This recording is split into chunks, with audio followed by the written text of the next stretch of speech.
Tu peux continuer dans la prière.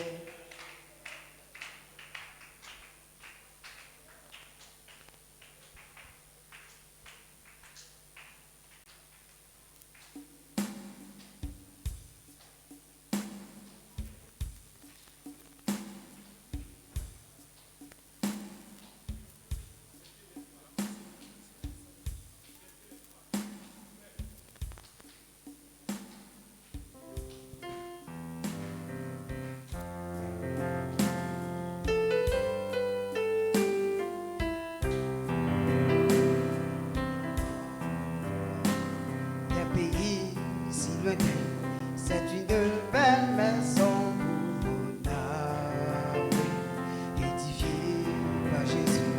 Là nous ne mourrons point, là-bas nous ne vivrons jamais. J'ai entendu parler d'un pays si lointain, c'est une belle maison pour mon âme, édifiée par Jésus. Là nous ne mourrons point, là-bas nous ne vivrons jamais. Oh oui, jamais.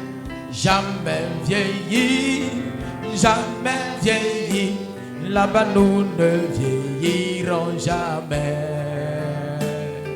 Jamais vieilli, jamais vieilli, là-bas nous ne vieillirons jamais. Oh oui, jamais.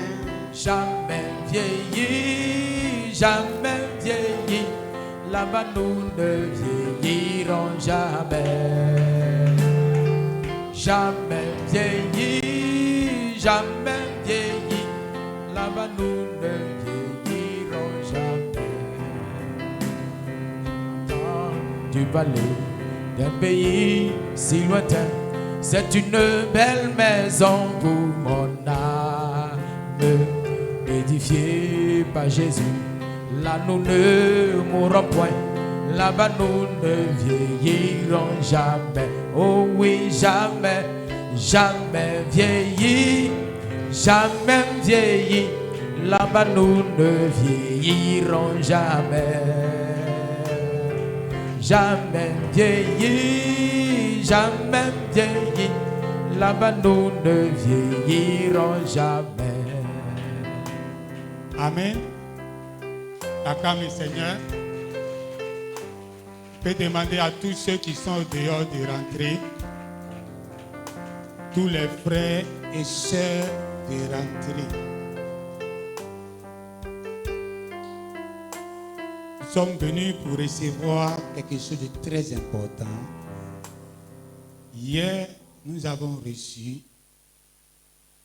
Aujourd'hui, depuis ce matin, tous les prédicateurs qui sont passés, les pasteurs qui sont passés, ils vous ont donné assez de choses. Mais la fin d'une chose vaut mieux que le commencement.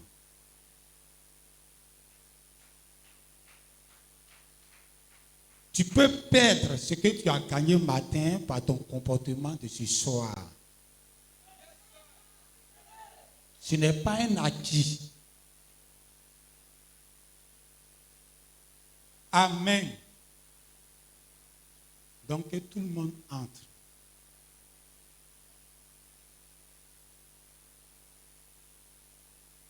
Oh. Amen. Je crois que vous êtes déjà bénis. Amen. Nous ne sommes pas les prédicateurs comme les autres. Il y a les gens qui sont toujours presque hors sujet. C'est un peu comme les gens comme nous là. Donc, les autres vous ont fait monter dans les airs avec beaucoup de bénédictions. Ça ne sera pas pareil tout à l'heure. Amen. Je pense que j'ai toujours dit ça et je dois toujours le dire. Dans mon parcours, j'ai croisé des personnes qui m'ont vraiment aidé. Donc, le pasteur Gédéon, C'est grâce à lui qu'aujourd'hui, je suis un prédicateur. J'ai eu un songe, je suis un songeur. Moi, je ne suis pas un prophète. Amen. Le pasteur Elohim, c'est un prophète. Mais il a les visions. Il ne dort pas et puis il voit. Mais nous, on dort. Parce que nos yeux là, ça ne peut pas voir. Il faut qu'on a dormi. Donc, dans mon sommeil, j'ai vu un pasteur Gédéon qui était assis dans une salle. Et on était 3 prédicateurs autour de lui. Il y avait le pasteur Yachou qui était à sa droite. Et le pasteur Yachou lui parlait. Pasteur Yachou était en pantalon orange. Mais vous voyez la position de mon maître, il était assis. Cette position assise, ça montre que son travail est bien fait. Il est assis comme un patron. C'est nous, on était arrêtés. C'est nous, on doit encore faire le travail. Yachou était arrêté à sa droite. Moi, j'étais arrêté devant lui. Et le pasteur Elohim était arrêté derrière lui. Ça fait les 3 prédicateurs qui étaient là dans cette salle avec lui. Donc, quand je dis ce beaucoup aidé, dans son art que Dieu lui a donné, il n'y a pas quelqu'un qui maîtrise ça que lui. Il n'y a pas quelqu'un qui connaît les Écritures que pasteur Gédéon. Donc, quand tu as un maître comme cela, que tu as été bien soumis, tu risques de devenir comme ton maître. Amen. Et après, dans mon parcours encore, j'ai croisé le pasteur Clémence. Parce que quand on parle de maître, c'est quelqu'un qui attrape ta main pour te conduire dans quelque chose. Peut-être que tu peux connaître la chose, mais tu ne maîtrises pas. Il t'attrape et puis il te contrôle dedans. Cette affaire d'amour divin, moi, il ne connaît rien dedans. C'est pasteur Clémence qui m'a oint. Donc actuellement, c'est difficile d'être comme mon maître. Hein? Amen. Alors ça, c'est difficile. Parce qu'on ne peut pas mourir. Hein? Amen. Donc, que Dieu bénisse tous ces hommes de Dieu. Mon pasteur Nandjeka Paul m'a engendré, il est mon père. Mais tout doit aller en deux. Vous allez voir tout à l'heure. Et aujourd'hui, je suis en train d'avoir un père. Mais cette fois-ci, ce n'est pas un père engendreur, mais c'est un père qui va m'adopter. Donc si je peux être adopté physiquement, peut-être que le spirituel n'est pas loin. Cette affaire d'écouter-le, s'il y a un écoutez-le aujourd'hui, est-ce que toi tu as l'écouté?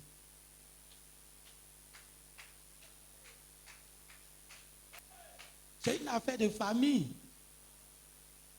Non. Jésus est parti sur la montagne avec ses 3 disciples derrière lui. Dieu n'a pas quitté la montagne pour aller parler aux gens qui sont à Jérusalem. Pour dire, celui-ci est mon fils bien-aimé, écoutez-le. Dieu a parlé à son église, les 3 qui étaient là. Mais ça faisait de Jésus l'écouter le mondial. Si aujourd'hui Dieu disait à un prédicateur, tu es le... Il dit à quelqu'un d'autre, pas lui-même. Il va rendre témoignage de lui-même comment? Il dit à quelqu'un d'autre que Dieu dit, tu es un, écoutez-le. Tu vas croire. C'est devenu compliqué, cette affaire. Voilà pourquoi ça rétrécit pour aller.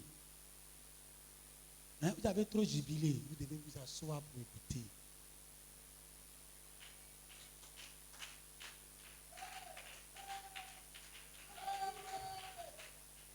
On va prendre un verset.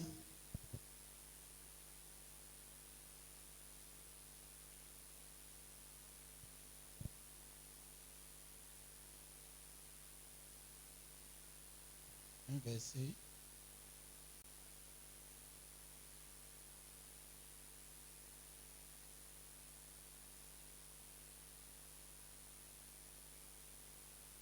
Dans Nombre chapitre 30. À partir du verset 10, lorsqu'une femme dans la maison de son mari fera des vœux ou se liera par un serment et que son mari en aura connaissance, s'il garde le silence envers elle et ne désapprouve pas, tous ses vœux seront valables et tous les engagements par lesquels elle sera liée seront valables. Amen. On peut s'asseoir.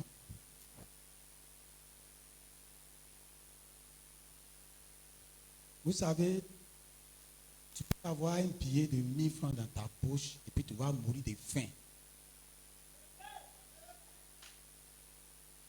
Le prophète Branham, il y avait un monsieur qui poursuivait quelque chose. Un jour, il est parti trouver le prophète Branham. Il dit à Branham que lui, il veut le Saint-Esprit. Dieu montre à Branham que le monsieur poursuit le Saint-Esprit. Il a ça depuis longtemps.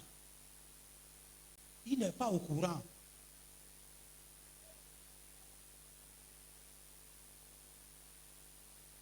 Amen. Et c'est ça beaucoup aujourd'hui. Vous savez, quand on était chrétien, on a pensé d'abord que l'homme était créé une seule fois. Quand nous sommes entrés dans le message, William Branham nous a montré que nous avons été créés deux fois. Alors ça montre que Dieu ne fait rien une seule fois.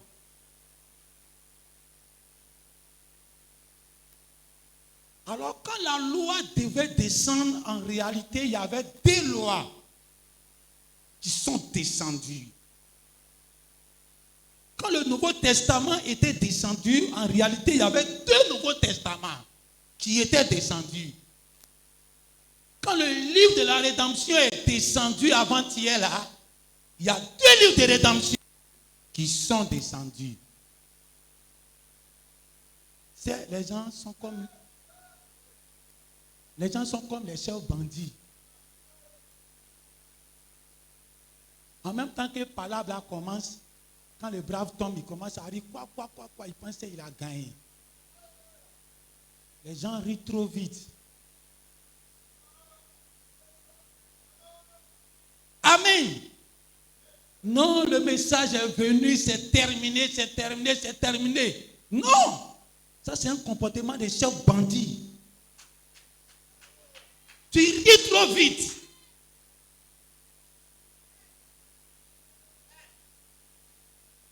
Quand Jean a vu le livre de la rédemption, il y avait deux personnes qui détenaient ça. Il y avait un monsieur d'abord qui avait ça sur la chaise. Ça n'arrangeait pas Jean.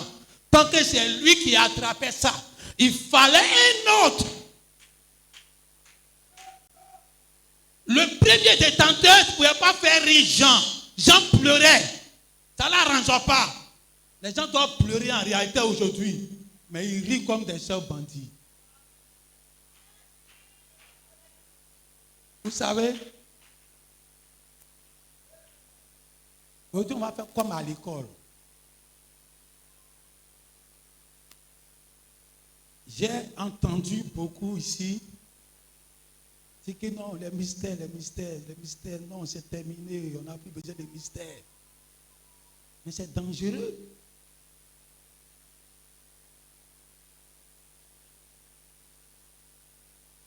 Si t'amènes. Combien de fois Jésus a tressailli de joie dans la Bible? Dites-moi combien de fois il a tressailli. Il a tressailli de joie parce qu'il y a des mystères que Dieu a cachés, qui n'étaient pas permis aux gens de connaître, qu'il a révélé ça aux gens de la simplicité. C'est ça qui a tressailli Jésus d'amour. Donc l'amour de Dieu pour ses enfants qui sont simples, son amour est identifié par les mystères que Dieu a cachés, qui ne veut pas que les gens découvrent. Donc l'amour de Dieu en manifestation, c'est quand il a caché ça à Satan, et puis il envoie quelqu'un pour te montrer ça.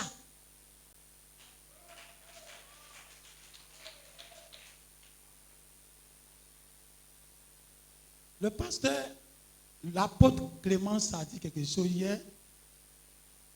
Il a dit, l'amour de Dieu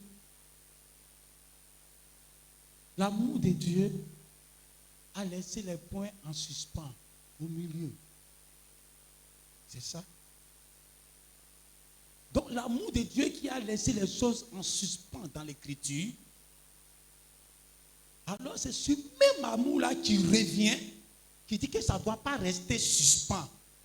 Tant que ça va rester suspens, il n'y aura pas d'enlèvement.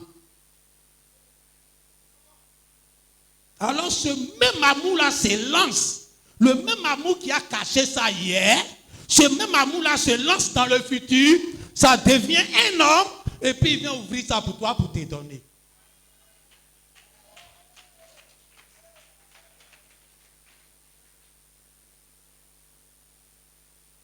Amen. Vous savez, les scientifiques ont découvert quelque chose de très intéressant. On va comprendre pourquoi Dieu a détruit le premier monde.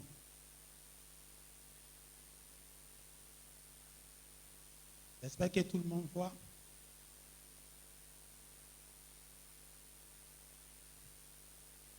Parce que le monde a évolué. L'évolution du monde, depuis les années 2000, ça s'est accéléré. Tout ce qui était en sémence, tout ce qui était en sémence avant 2000 est arrivé en maturité à partir des années 2000. Il y a une étude qu'on appelle la génomique. La génomique étudie l'ADN. L'ADN de l'être humain. L'ADN de l'être humain est composé de deux bandes. Et au milieu, il y a des ponts. Il y a des ponts qui relient les deux bandes. Suivez. Vous pouvez avoir l'argent dans votre poche et puis vous allez mourir de faim.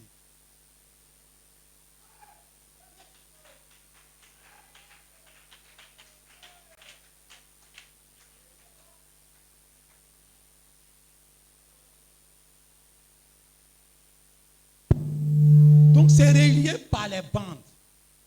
Maintenant, dans chaque intervalle des bandes de notre ADN, ce qui nous fait, pour arriver au premier bande qui relie lui d'en haut et lui d'en bas, il y a 10 unités de mesure. Donc il y a 10 unités. Et après ça, il y a 5. avant de trouver l'autre. Après ça, il y a 6. Après ça, il y a 5. Dans l'ADN humain. Et ça a été la plus grande découverte. Et ça confirme que notre Dieu existe.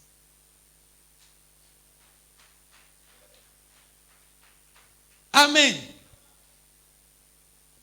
Alors certains ont parlé ça d'une certaine façon pour monter le nom de Dieu.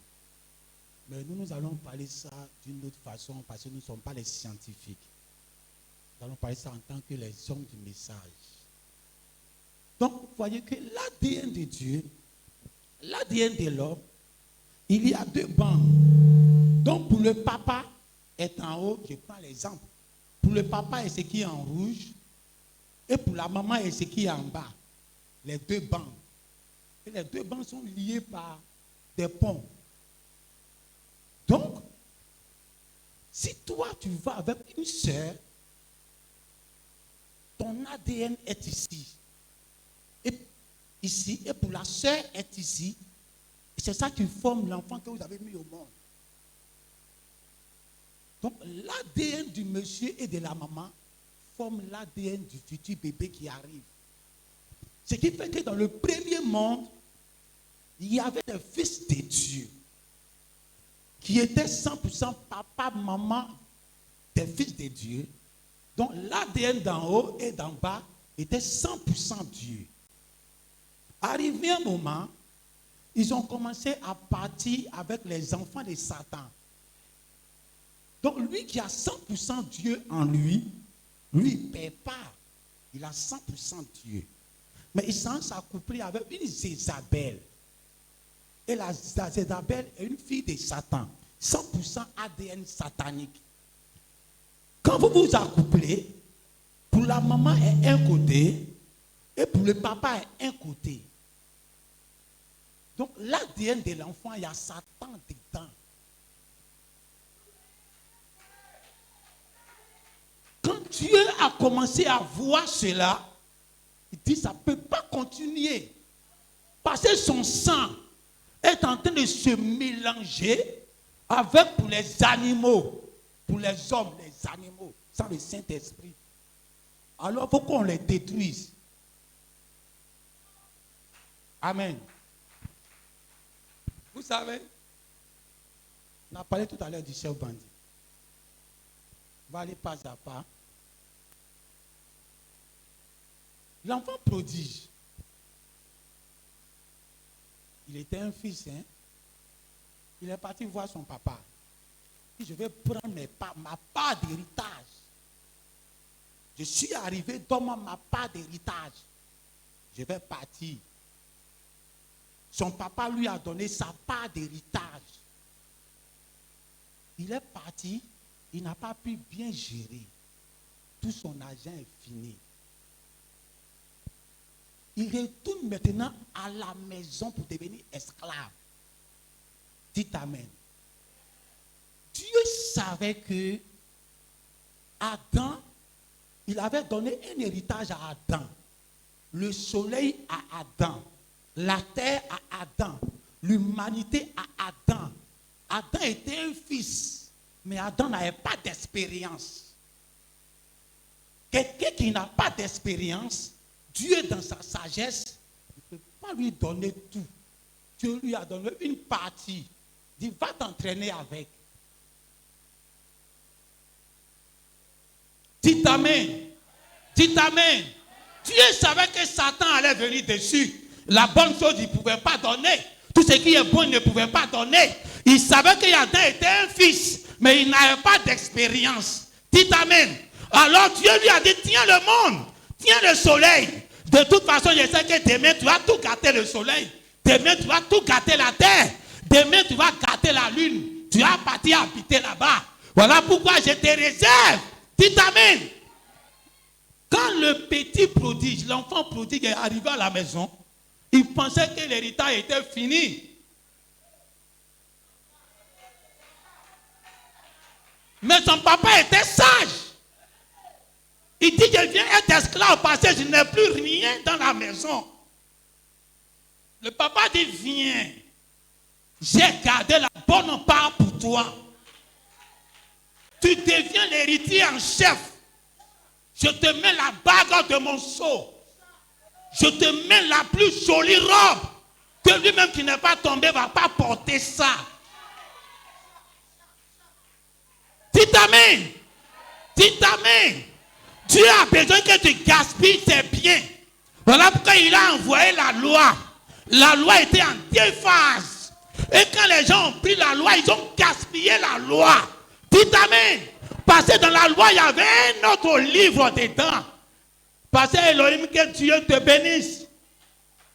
Ces visions sont vraiment des visions véritables.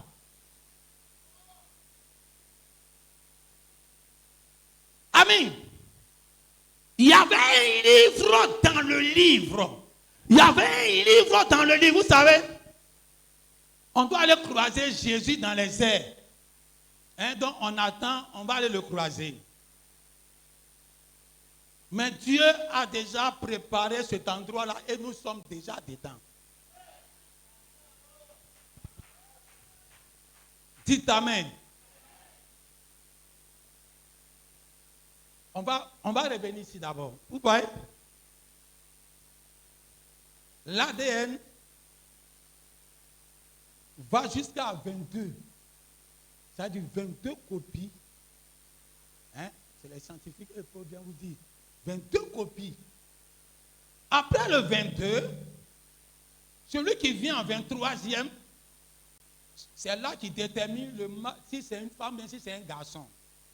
Dans ton ADN, les 22 premières parties, ça ne détermine pas si tu es femme, si tu es garçon. On ne peut jamais savoir c'est quel genre de personne. C'est au 23e que c'est là on voit si c'est 2X ou bien si c'est un Y sur X. Amen. Alors le 23e chapitre, les gens jouent avec. Le prophète Elohim, que Dieu te bénisse. 2023.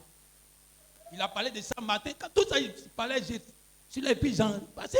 J'ai dit, mais les codes qui sont dans mon message, il a ça déjà en vision. Amen. Dieu n'utilise pas les chiffres au hasard. Donc quand Dieu dit, on va se croiser dans les airs, ça veut dire que c'est un espace où il n'y a pas de support. Dites amen. Où il n'y a pas de support. Il n'y a pas sur quoi, pasteur Cédric. Que Dieu te bénisse. Où il n'y a pas de citation, où tu vas t'arrêter dessus pour dire je suis arrêté. Dites amen. Il n'y a pas de support. Le 23e chapitre. Regardez un peu. Jésus était arrivé, mais avant que Jésus va arriver, lui qui a descendu la loi, il a dit ce livre, que vous n'ajoutez rien, que vous ne retranchez rien. Il a descendu un livre. Il dit on n'ajoute rien, on ne retranche rien. Alors ce livre qui est descendu, en réalité c'était 2 livres qui étaient descendus. Amen. Dans cette technologie qui a évolué en 2000, depuis 2000, il y a une autre technologie qui est née après la génomie, qu'on appelle la nanotechnologie. La nanotechnologie, on n'a pas encore fini avec ça. On va revenir dessus. La nanotechnologie, c'est-à-dire, lui, il voit ce que même les microscopes ne voient pas. Le microscope voit ce que tes yeux naturels ne voient pas. Mais lui, il arrive à en voir encore des particules plus petits milliards de fois que le microbe. Ça, c'est en 2000 que c'est arrivé à sa pointure. Donc arrêtez. Malachie 4 n'est pas entré en 2000. À chaque millénaire, à chaque 2000 ans, où nous sommes entrés dans le 7e millénaire, Malachie 4 n'est pas là. Dites Amen. Dieu doit avoir sa bouche. Voilà pourquoi il y a des Éphésiens ici sur la terre. Donc, quand cette nanotechnologie est descendue, ça permet de voir ce qu'en réalité, depuis longtemps, des millénaires passés, personne ne voyait. Le prophète Branham dit, l'aigle, quand il est proche de la terre, il ne voit pas assez. Il a les yeux très perçants, mais il ne voit pas assez. Plus il s'éloigne de la terre, plus sa vue devient encore plus grande, plus efficace. Dites Amen. Alors, depuis que le 28 février, tout le livre est descendu, mais depuis lors, c'était trop rapproché à nous. Difficile d'avoir les yeux, même si tu as les yeux d'aigle, tu ne peux pas voir assez. Il faut qu'on s'éloigne de l'événement qui est arrivé. Plus on s'éloigne, plus les détails qu'au moment où ça descendait, on ne voyait pas. Hein? Quand tu viens d'arriver dans une ville, tu remarques quoi? Tu as les gros yeux, tu ne vois rien.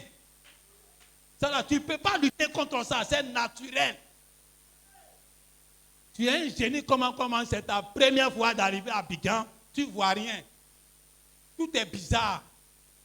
Mais quand tu es dans le même coin, après 1 an, 2 ans, tu t'en rends compte que c'est comme si quelque chose a changé. Parce que tu commences à voir ce que tes premiers jours, tu ne voyais pas.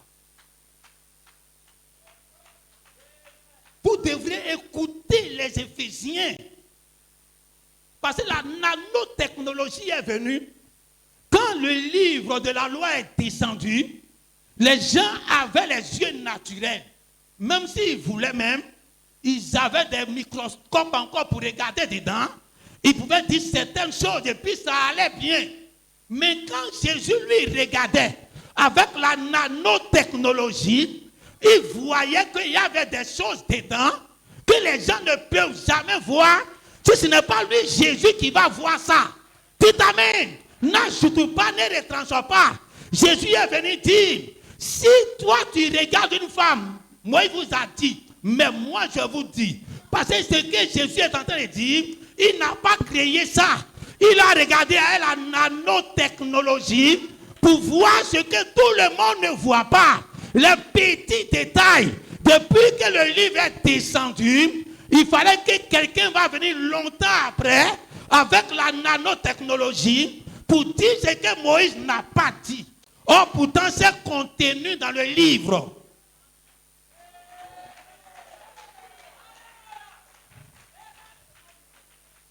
Amen. Donc, le fils prodigue, il est retourné à la maison. Il devrait aller prendre sa chose. Maintenant, quand il prend, il devient chef de la maison. Quand Jésus est venu en tant que le fils prodige. Nous, on a pris les biens de Dieu, la loi de Dieu, on est parti gaspiller cela. Alors, on revient maintenant comme si on veut être esclave. Et Dieu dit, tu vas t'asseoir à ma droite. Tu deviens l'autorité suprême. Dis Amen. Tu deviens l'autorité suprême. L'église qui est tombée hier, l'église qui a gaspillé la loi, l'église qui n'a rien fait avec tout ce que Moïse a dit, parce que Jésus est retourné à la maison, dit que je vais être ton esclave, envoie-moi à la mort pour que je vais mourir, je ne mérite rien. En ce moment, tu es dit, ce n'est pas pour te tuer cadeau, c'est pour que tu vas t'asseoir là et tu vas régner sur ceux qui ne sont jamais tombés. Amen. Alors quand le livre aussi descend, le Nouveau Testament est descendu. Tout le monde a aimé ce qui est dedans. Ah mais Dieu savait que ce Nouveau Testament, Satan allait venir jouer dedans. L'Antichrist va venir s'asseoir dedans. La Bible, ça a dormi à Rome. C'est Rome qui va commander ça. Hein? S'il veut, il va changer quelques versets. Hein? Donc Dieu savait, donc dans sa nanotechnologie, il a mis un livre dans le livre. Que quand le pape même regarde, il ne voit rien. Il voit seulement ce qu'il voit. Mais il ne voyait pas les autres. Dites Amen. Alors, quand on a gaspillé cet héritage, Dieu dit, je ne vous ai pas laissé cadeau, je ne vous ai pas laissé vous perdre, j'ai gardé la bonne part. Vous allez revenir à la maison, vous allez prendre. Et la bonne part qui était dedans, qui sont restés dans les suspensions dans la Bible, c'est ça qui est le petit livre de la rédemption. Tout ce que Dieu a caché par son amour pour nous, ses enfants, son amour a pourvu quelqu'un qu'on appelle Branham, et il vient avec le livre de la rédemption, et puis il commence à nous dire ce qui est dit dans la Bible visible. Voici ce qu'en réalité, ça voudrait dire. Dites Amen.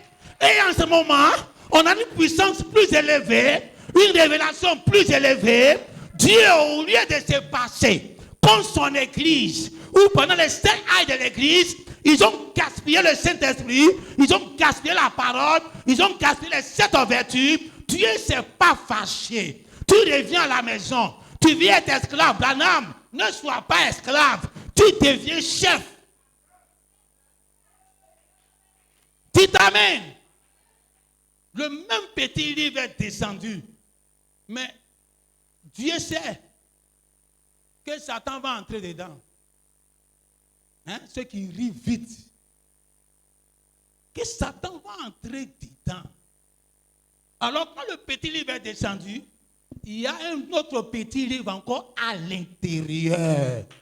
Ce que tu as vu, un prophète, avec l'Ancien Testament, avec la loi, avec la Bible, ça se passe avec tout ce que Dieu fait. Dieu ne lit pas tout son secret. Maintenant, regardez Jean. Jean a regardé celui qui était assis sur le trône. Il dit, ok, ce monsieur, il détient quelque chose que je dois savoir, mais il ne peut pas me révéler. Il ne peut pas me révéler. Tant qu'il ne peut pas me révéler, mon âme, ma théophanie, est enchaînée. Comme c'est enchaîné, alors je dois pleurer parce que je n'ai pas d'héritage. Alors on lui dit, le lion de la tribu de Juda a vaincu. C'est lui qui est digne d'aller prendre. Amen. Maintenant, quand on parle des lions de la tribu de Juda, parce qu'on parle d'amour là. Hein? Le lion de la tribu de Juda a vaincu. Parce qu'il y avait des tribus. Et il y avait des animaux qui typifiaient chaque tribu.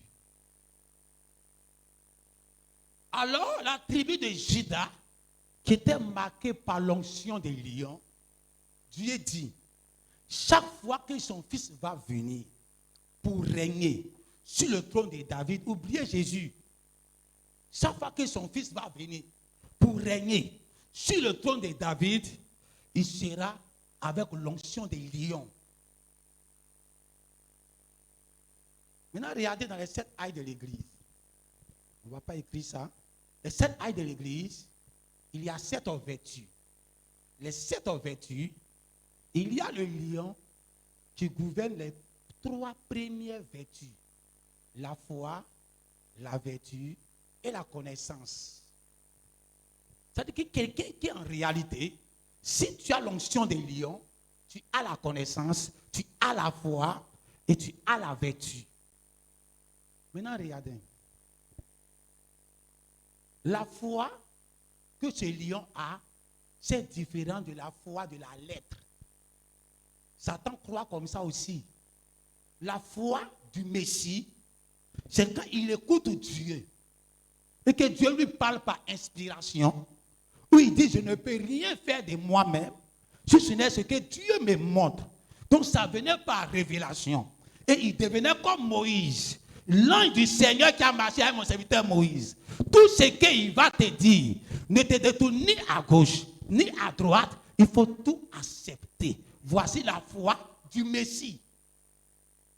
La vertu, c'est une puissance, une suprématie en domination. La connaissance, Il te faut cela.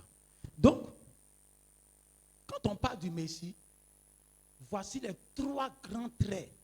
Et il y a un autre qui complète, c'est l'amour fraternel. Amen. L'amour fraternel, c'est l'aigle. Quand tu vois quelqu'un en train de faire un comportement, ce n'est pas le comportement qu'il faut juger. C'est l'onction qui est derrière, il faut chercher à connaître. C'est ça qui est le problème. Dites Amen. Si on veut voir Jésus dans son comportement, on va dire qu'il n'a pas la patience. Parce que Jésus est entré dans le temple, il a vu des vendeuses, il devait se calmer. Si moi aujourd'hui, si toi aujourd'hui, tu entres à l'église et que les femmes sont en train de vendre, et puis tu les renverses, un frère à côté va dire, mais pasteur, calme-toi. Et la patience. Parle simplement, elles vont sortir calmement. Est-ce que tu as besoin de les brutaliser? Non, le pasteur n'est pas patient. Dites Amen. Si il arrive que toi, le pasteur, tu commences à marcher avec une jeune fille qui n'est pas ta femme, tu as les problèmes de vertu devant les gens. Jésus étant le Messie, il marchait avec des femmes. Même les pharisiens ne marchaient pas avec des femmes. Mais Jésus le faisait, même avec des femmes prostituées. Donc quand on va parler de, la piété, il n'y a pas de la piété. Quand on va parler de la piété, si tu veux regarder côté agissement physique, tu ne verras pas l'accomplissement total quand le Messie est là. Dites Amen. Le Messie peut être celui à la maison et puis il est en torse nu. Or, le catholique, il est en semi-manche long quand il s'est endormi en semi-manche long. Dites Amen. Parce qu'il y a ce que Dieu donne au monde et puis il y a ce que Dieu garde pour lui-même. Quand le Messie vient, ce qu'il doit prouver au monde sur les 7 vertus pour les montrer, où là il ne joue pas, c'est côté la parole de Dieu. Tout ce que Dieu lui dit par inspiration, il ne doit pas tomber à terre. La puissance, au temps de Moïse, Moïse était le Messie. Sur la terre, il n'y a pas un qui pouvait l'égaler en puissance. Ce côté-là, Dieu ne peut jamais faillir. Le Messie ne peut jamais faillir. Quand Jésus est arrivé, il a dominé en puissance. Quand Branham est arrivé, il a dominé en puissance. Ce côté, ça ne peut pas faillir. Parce que c'est l'onction du lion. Quand le Messie doit venir, il va s'asseoir. Il aura l'onction du lion. Alors si tu veux chercher la piété, la tempérance, tu auras des batailles. Parce que la tempérance. Jésus, il était avec ses disciples et ses disciples ont commencé à se douter de ce qu'il parlait. On dit, mais Jésus, pourquoi tu es fâché? Laisse, avec le temps, ils vont comprendre. Toi-même, tu sais que ce que tu as parlé là, c'est trop dur. Mais tu as perdu la tempérance. Hein? Et encore plus grave, ces pauvres disciples, lui l'a choisi, il les chasse. Il était sous tension. Et il a parlé des choses graves pour aggraver leur oreille. Encore grave. Si tu veux regarder les vertus pour identifier le Messie, il y en a 4.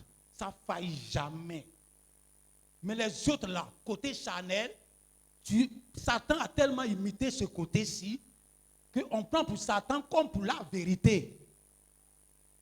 Dieu a appelé Moïse l'homme le plus patient. Or, pourtant, charnellement, si on veut regarder selon la loi que les hommes nous ont donnée, Moïse n'a pas été patient. Il a failli dans plusieurs endroits par la patience. Amen. Hein, vous connaissez ces histoires.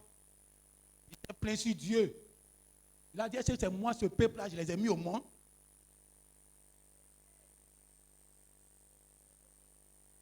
Amen. Il revenait avec la table de la loi, où Dieu même a écrit son doigt dessus. Il voit le peuple, et puis il casse ça. Non, si on veut citer, on va dire non, mais Moïse n'a pas la patience. Mais où Dieu a regardé, pour dire que Moïse était l'homme le plus patient, et que Moïse, Dieu lui a dit, voici le pays que tu vas prendre. Moïse était pendant 40 ans dans le looping du désert. Il ne s'est jamais plaint. Dites amen. Où les gens vont te juger que tu as failli. Ce n'est pas là-bas que tu es. Regarde. Tu es à sa promesse. Et c'est sa promesse. Il prend pour voir si tu tues pour attendre sans jamais faillir. Les autres trucs que Satan prend pour t'accuser, ça ne tient pas. Amen. Et il s'agit des autres vertus qu'on a citées tout à l'heure. Mais on revient sur nos 4 vertus du Messie. On parle de l'amour. L'amour fraternel a une onction. Donc si tu as découvert c'est quelle onction qui active l'amour fraternel, tu as tout résolu. C'est l'onction de l'aigle. Dites amen. L'aigle, sa capacité est qu'il vole plus haut que tous les autres animaux. Tous les autres oiseaux qui volent. Hein, laissez les vautours. Les vrais oiseaux même. Les vrais fils de Dieu. Les vrais joints. Mais lui, il vole encore plus haut. Celui qui est en haut, c'est lui qui peut tendre la main à celui qui est en bas. Parce que lui, il ne crée rien. Dites amen. Pourquoi vous avez invité tous les pasteurs pour venir à notre convention? C'est parce que vous ne craignez rien. Vous tendez la main à tout le monde. Venez fêter parce qu'on a retrouvé la drachme qui est perdue. Et pourquoi le pasteur Tao est venu à son église? Parce qu'il ne craint rien. C'est un aigle aussi, il vole haut. Dites amen. Donc l'onction du lion, c'est de l'aigle. C'est quelqu'un qui vole haut. Donc tellement il vole haut, lui on ne peut jamais voir son dos, mais lui il voit le dos de tout le monde. Donc ce que toi tu ne comprends pas, ce que toi tu ne vois pas, et que tes 2 yeux ne vont jamais voir, lui il voit ça pour toi, et il te comprend, et il t'accepte, parce que de toutes les façons tu ne peux pas lui causer du tort.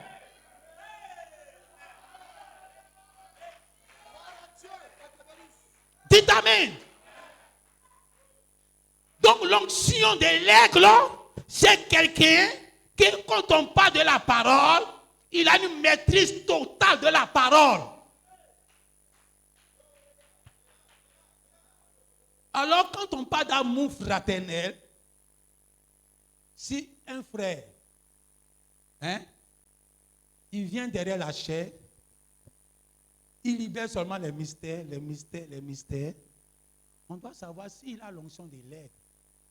S'il a l'onction de l'aigle, ça règle la question. On ne parle plus de problème d'amour fraternel. Il a bouclé ça. Je vous le dis, il a bouclé ça. Les détails de... Il s'est fâché contre sa femme hier. Mais c'est normal. Dites amen. Quand Dieu s'est fâché contre le monde, son amour fraternel était parti.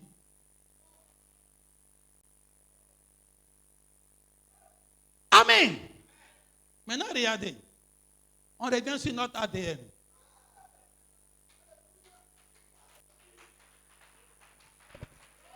Dans l'ADN, il y a les gemmes. Le docteur 12 ans, que Dieu te bénisse. C'est le monument vivant au milieu de nous.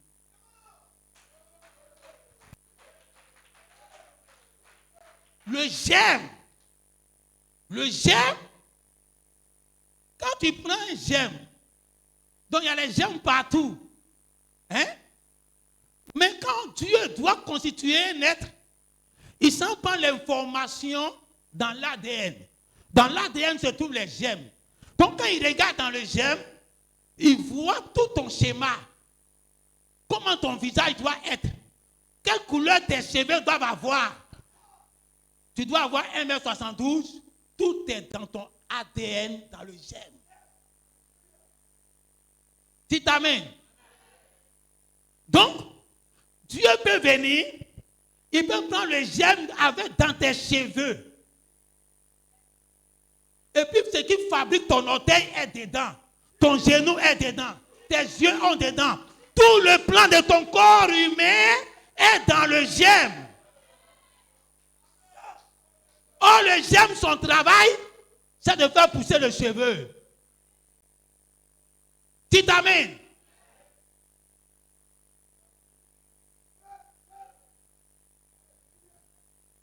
Quand Jésus est venu, Jésus a marché sur l'eau, il a multiplié les pains, ils l'ont frappé, il est mort, il est ressuscité. Même sur la croix, il a dit, Père, pardonne-leur. Ils ne savent pas ce qu'ils font. Si on te prend l'ADN de Dieu qui est en toi, on prend le germe de vie qui est dedans, si on ouvre, on retrouve Jésus dedans. Ça veut dire que si Dieu veut faire un autre Jésus, il vient chez toi, il prend ton ADN, il prend le germe qui est dans ton ADN, il va faire une autre copie de Jésus. Et ce Jésus sera sur la terre, il va dire, je suis venu pour mourir pour vous. Dites amen. L'homme de Genèse 1, quand il est sorti, il avait le germe de Dieu qu'on ne peut jamais voir. Et le germe de lui qui a créé toutes choses en lui. Maintenant, quand il s'est manifesté, Dieu savait qu'en lui, le Père qu'on ne peut jamais voir est en lui. Et puis le Logos aussi est en lui. Donc il résume tout ce qui était Dieu. Hein? Parce que, on va revenir sur le 23. Vous allez voir ce qu'il est en réalité. Le chapitre 23, c'est un espace vide. Et on rentre là, il n'y a pas de support. Personne ne peut croire qu'il y a chapitre 23. Tu vas lire dans la Bible, il n'y en a pas de l'Apocalypse. On va aller rencontrer Jésus dans les airs. Donc on va quitter l'espace où il y a du support et on va entrer dans un espace où il n'y a pas de support. C'est là-bas qu'on va rencontrer Jésus. Jésus ne vient pas sur les citations, sur ta Bible, sur ce qui a été déjà écrit. Il vient dans un espace vide. Le 23e chapitre.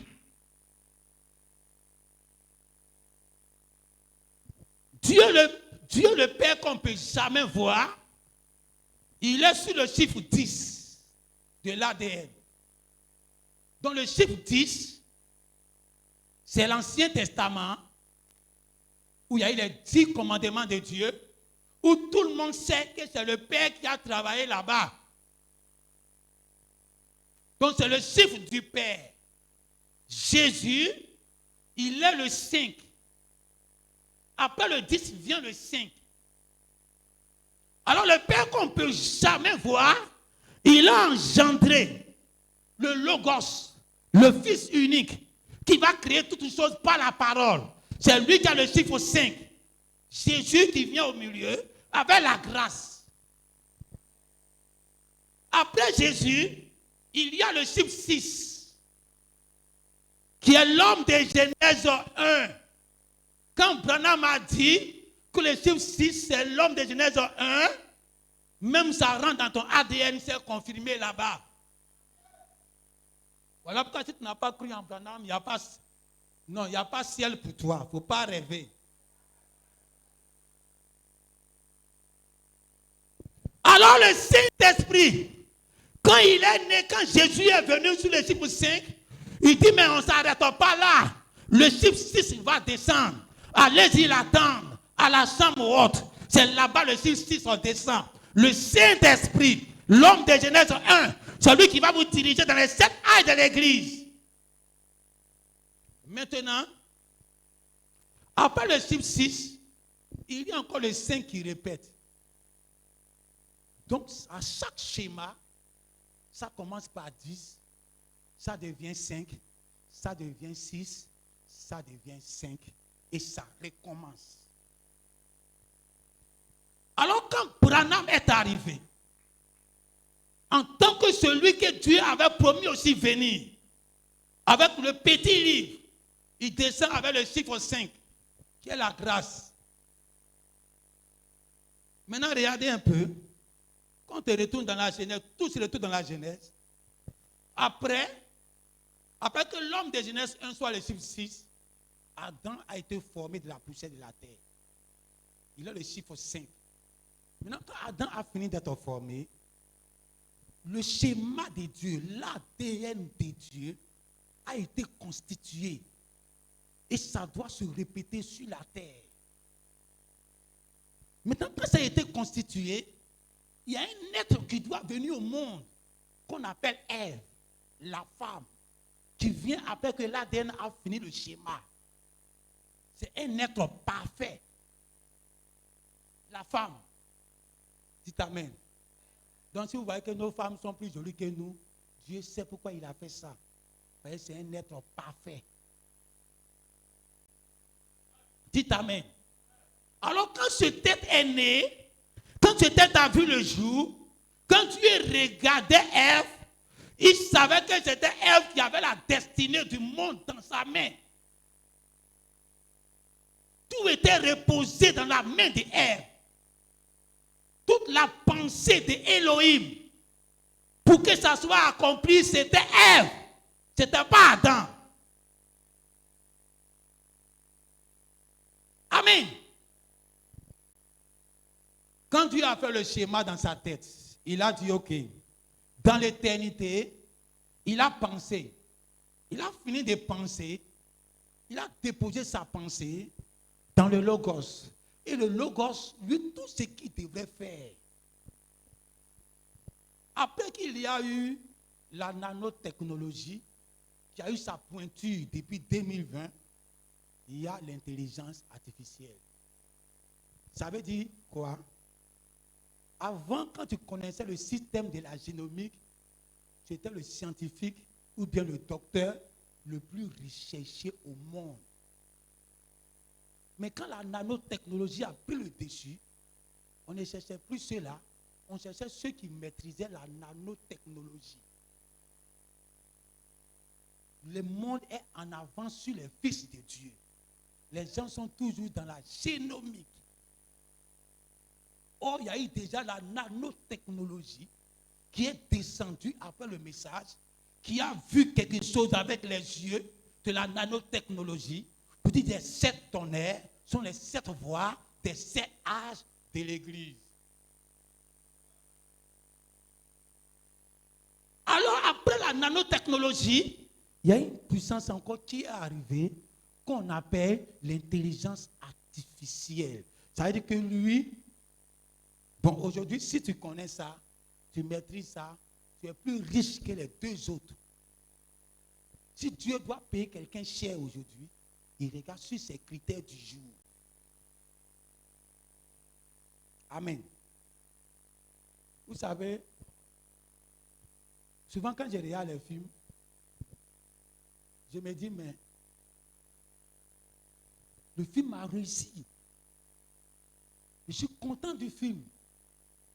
Maintenant, après le film, quand ils sont là à jouer la musique pour terminer, je vois que souvent on montre les scènes qu'ils ont échouées là. Ils montent un peu. Dieu, lui, quand il t'a envoyé sur la terre, tu es en train de tourner un film pour lui. Façon que lui qui monte les films, où ça n'a pas réussi, il dépose. Et puis il colle où ça réussit. Ça réussit. Quand tu viens regarder, tu dis, mais le film est parfait. C'est comme ça que toi aussi, quand Dieu va monter ton film, quand tu vas regarder, il n'y a pas d'échec dedans. Tout ce que tu penses que tu as fait échec, Dieu a coupé ça, il a jeté. Il a coupé ça, il a jeté. Il a regardé Moïse, Moïse est bon. Il a regardé Abraham, Abraham est bon. Il a regardé tous ses serviteurs, il n'y a pas de faute. Comment toi tu peux voir une faute? Toi tu es un mauvais monteur de film. Hein? Le monsieur devait tuer les braves, oh il est mince. Le chef bandit il est en forme. Donc dans le scénario, le brave doit tuer ça. Mais on ne sait pas. Ils sont en fait, et puis, un coup du chef bandit, le brave tombe. Et puis, il a filmé. Et puis, il prend quand même. Il monte le film avec. Alors, si Dieu, lui, il regarde les hommes naturels, quand il voit que là où Satan t'a tapé, tu es tombé, il ne met pas ça dans le film. Ce n'est pas ça, Dieu va mettre ça toi dans ton film. Dites Amen. Dites Amen. Le jour que tu as regardé Satan un jour dans le noir, et puis tu as fui, Dieu a coupé ça, il a jeté. Il dit, ça c'est pas mon fils. Mon vrai fils ne peut jamais fuir Satan. Lui qui est en lui ne peut jamais fuir Satan. Il coupe ça, il jette. Dites Amen. Dieu est en train d'ancrer ce qu'on appelle l'amour dans ta vie. Parce que l'amour en réalité,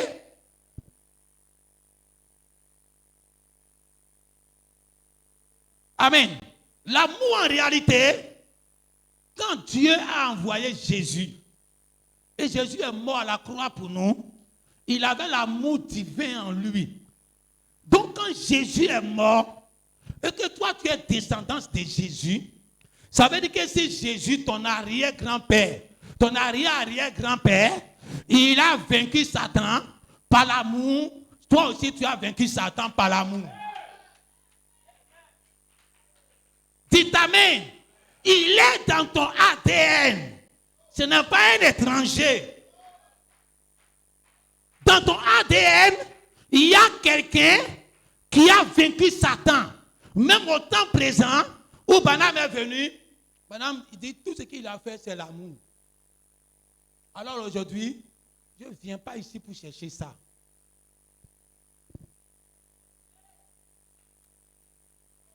Dites Amen. Dites Amen. Parce que tout ce que moi je dois chercher, c'est l'ADN de Dieu. Si l'ADN de Dieu est venu chez moi, ça règle toute la question. Ce que mon père a vaincu hier, c'est moi ma victoire aujourd'hui. Quand l'homme de Genèse 1 est venu, il n'a pas dit qu'il va aller faire ce que Jésus a fait pour qu'ils soient égaux. C'est ça qui trompe. Il est venu, Dieu au 6e jour. Il a fini tout et puis il se reposa. À partir du 6e jour, on ne dit plus Dieu. On dit l'éternel Dieu. À partir du 7e jour, le nom devient composé parce que Dieu est devenu 2. L'homme de Genèse 1 a commencé à travailler pendant ce temps que l'homme qui a créé toutes choses est parti dormir. Dites Amen. Il a regardé la terre.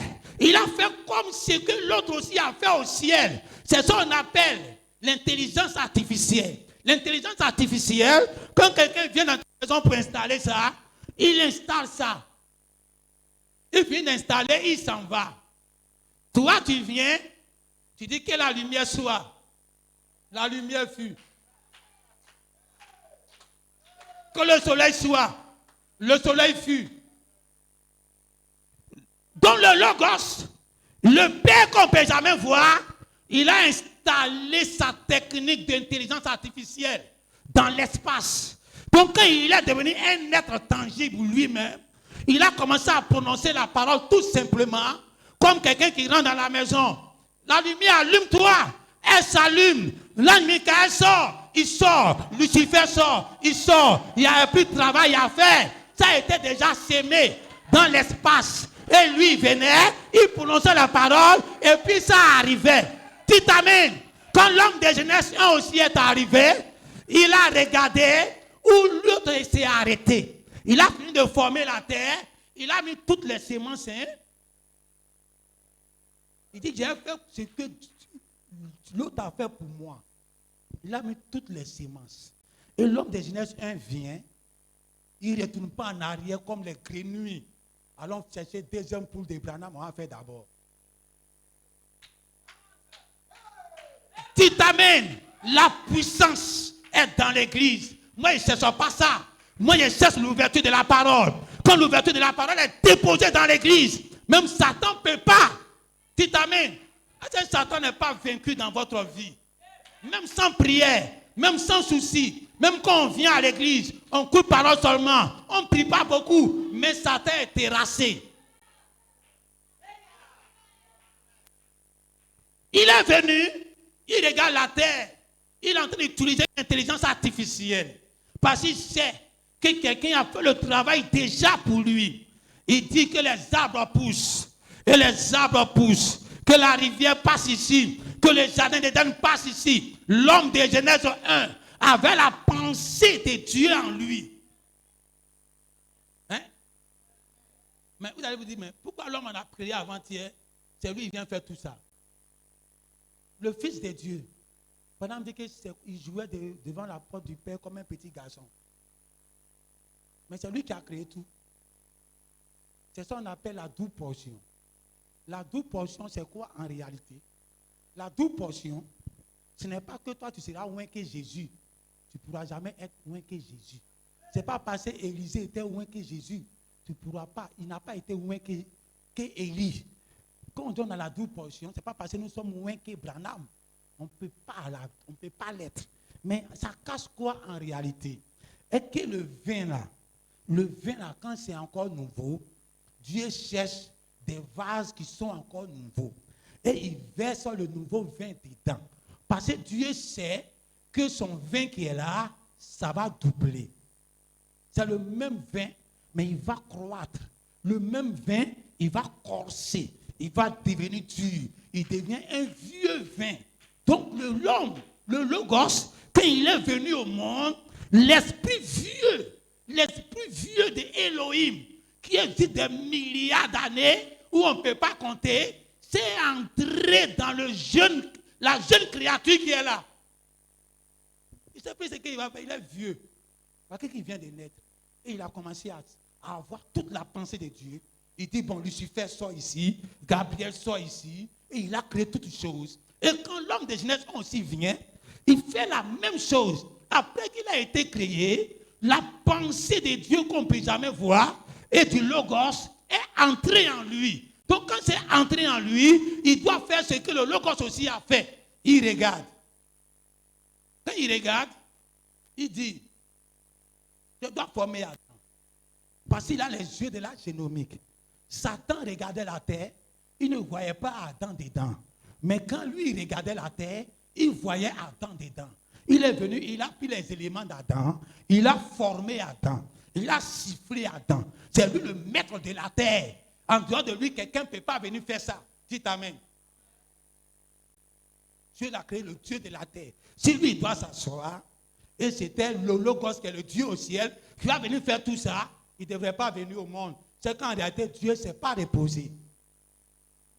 Dites Amen.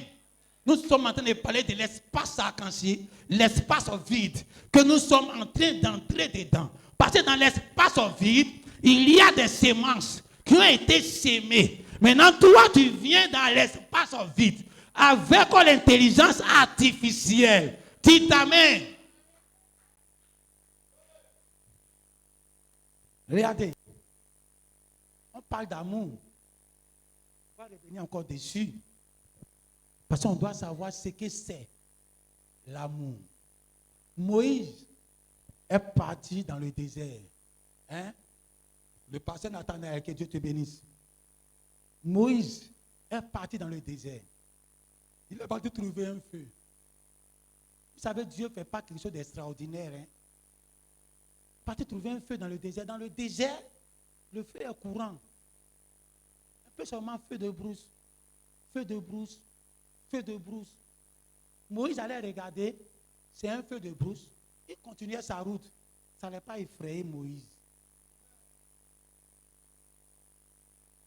Ce qui a effrayé Moïse, ce feu était différent des feux de brousse qui prennent dans le désert.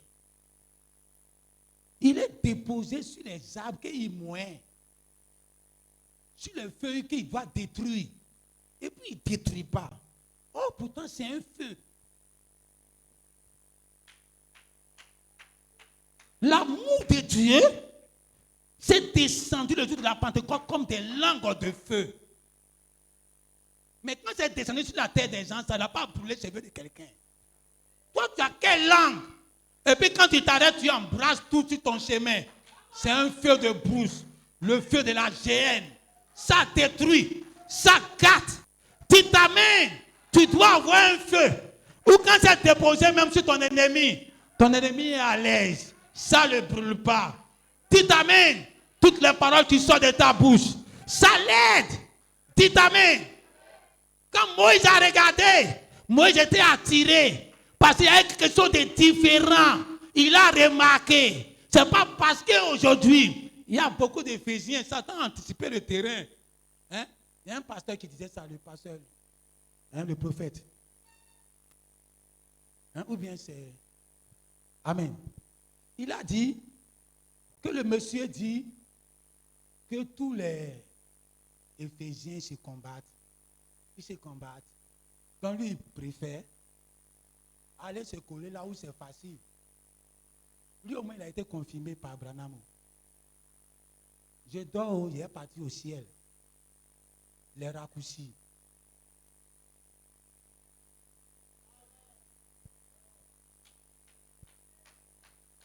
Dites amen. Mais s'ils sont pris au piège par Satan, quand Satan est venu, il savait que les Éphésiens ont un grand travail à accomplir.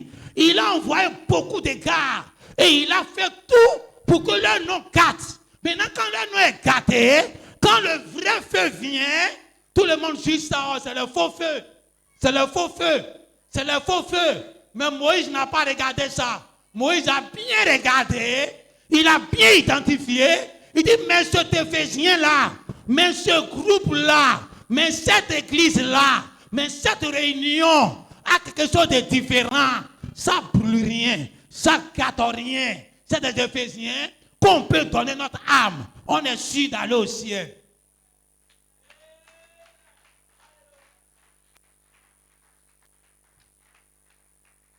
Dites amen. Satan a toujours fait ça quand le Messie doit venir. Même quand Branham devait venir en Amérique, il a suscité beaucoup de prophètes avant Branham. Les Smiths, les Joseph Smith, tout ça c'est né là-bas. Ils ont prophétisé la fin du monde, ils ont prophétisé l'enlèvement, tout ça, ça a échoué. Satan a fait exprès. Par lui-même, il joue le jeu. Il sait que c'est faux. Il dit le mensonge. Et quand ça ne va pas arriver, quand le vrai va venir, on ne peut plus le croire. Alors si toi, tu n'as pas les yeux de Moïse pour savoir que quand dans le désert, il y a le feu de brousse, mais je dois faire attention à quel feu qui est inoffensif, à quel feu qui fraternise avec tout le monde. Dites amen. Il y a peut-être certaines personnes qui vont se dire, mais ceux-là, ils font convention et leur pasteur n'est pas là. Amen. Le pasteur Yahshua David, son pasteur c'est Gédéon, qui est mon maître. Et actuellement, Dieu a montré le côté droit de Gédéon, c'est lui. C'est-à-dire la force de Gédéon actuellement, c'est lui.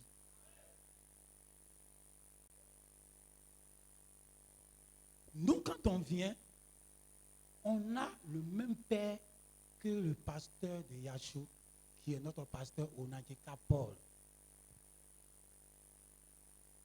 Mais aujourd'hui, pourquoi on a décidé de fraterniser avec tout le monde? C'est parce qu'on a compris que dans le groupe qui naît, il y a ceux qui s'attachent à papa physique et à ceux qui s'attachent à papa spirituel. Dites amen. Le sang qui coule en toi, c'est pour ton papa physique. Mais l'âme qui est en toi, ça vient de Dieu. C'est pour cela, si ton père même qui t'a mis au monde veut t'empêcher de croire en Dieu, tu dois trouver les moyens pour le désobéir.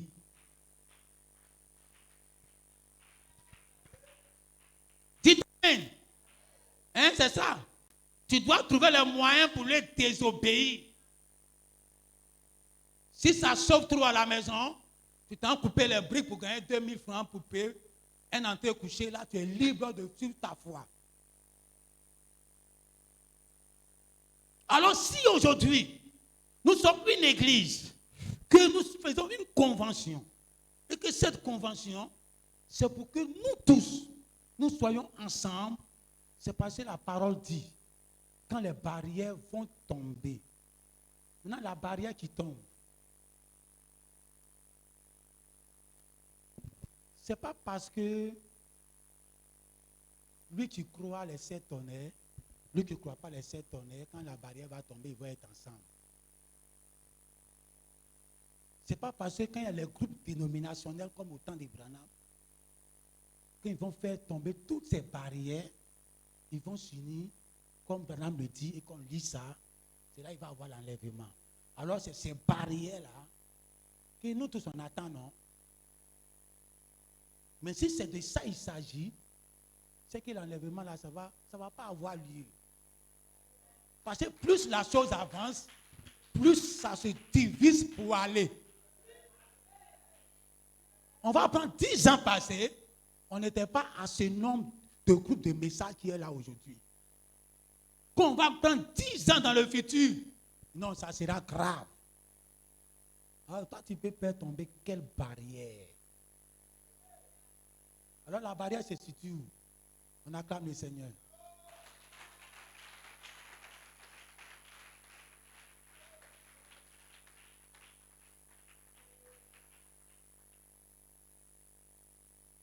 Il y a des limites. Chacun a des limites. Tu sais, celui qui peut fabriquer la chevelure, le gemme qui fabrique la chevelure, il est né pour fabriquer la chevelure. Il n'est pas là pour faire les orteils. Tu ne vas pas lui demander de faire les orteils. Donc tu dois savoir la gemme de Dieu qui est ici. C'est quel travail il fait. Alors toi, tu as la capacité de savoir que toi, tu fais genou, lui, il fait orteil. Je prends son orteil là, je complète sur mon genou. Je vais chez l'autre, lui, sa gemme fait les tibias. Je prends ses tibias, je complète mon pied. Je vais chez l'autre, sa gemme là, c'est pour la cuisse. Je ne vais même pas le condamner. Parce que dans sa gemme, je suis dedans. Jésus est dedans. Branham est dedans. Si on prend sa gemme, ça va me former moi entier. Mais qu'est-ce que j'ai fait? Je prends ce qu'il est et je me dis, c'est ça le corps du Christ, hein? Vous pensez à un corps du Christ charnel, quoi? C'est ces églises-là qui sont le corps du Christ. Quand ils vont s'unir et puis on s'en va.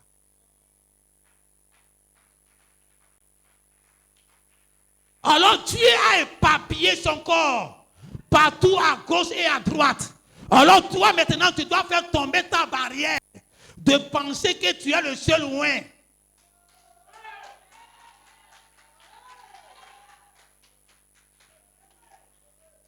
Dans mon église, j'ai dit à mes frères toujours, écoutez tous les pasteurs. Il y a des choses qu'ils vont dire que 1000 ans. Moi, je n'ai jamais dit ça. Dieu ne va jamais me donner. Et puis, j'appuie dessus pour parler. Donc, quand vous les écoutez, le manque qui est en vous, en m'écoutant moi seul, vous comblez ça. Moi-même qui suis vos pasteurs, l'ange du Seigneur m'a dit, écoute tous les prédicateurs du monde entier, de l'Orient jusqu'en Occident, ne néglige rien sur la route.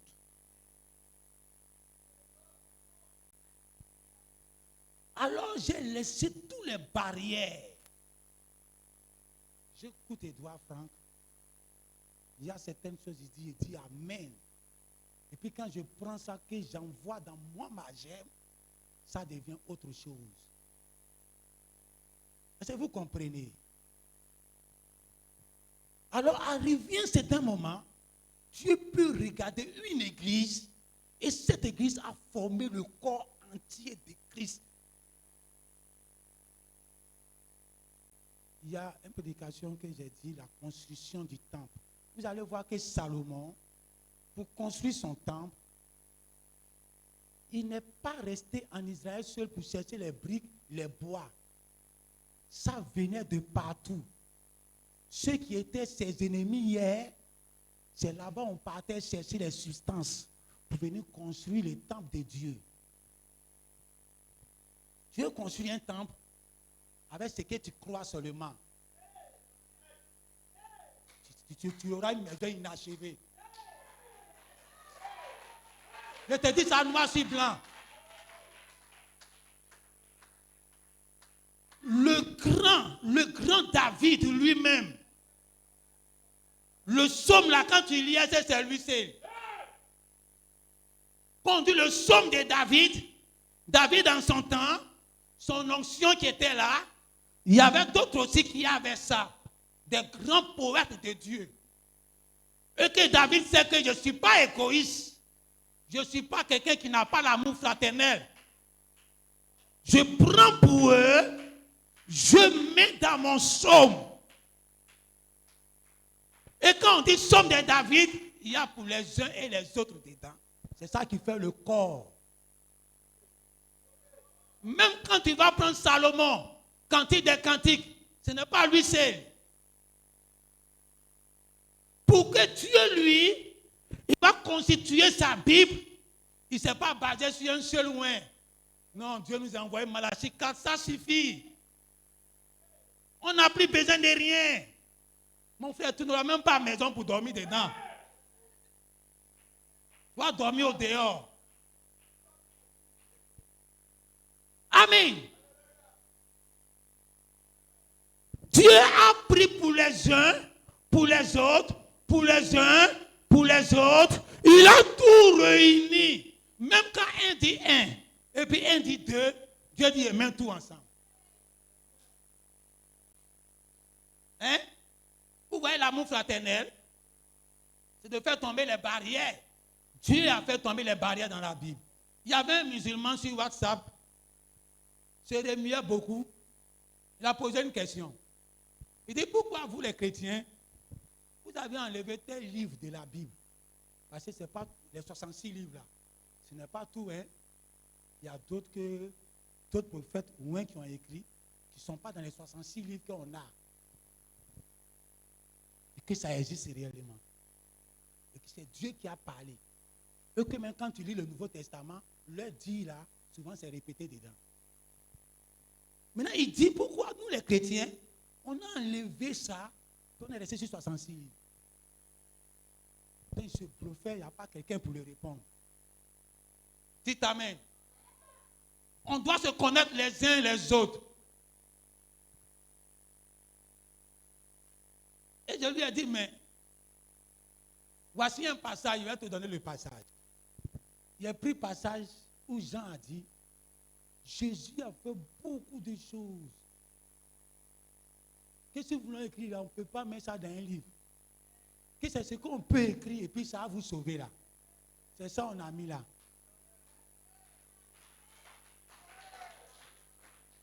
Je lui ai dit, pourquoi il a dit ça? Si tu as trouvé réponse là, tu vas savoir pourquoi tous ces livres-là, Dieu ne peut pas prendre pour faire livre. Sinon, on ne peut pas transporter.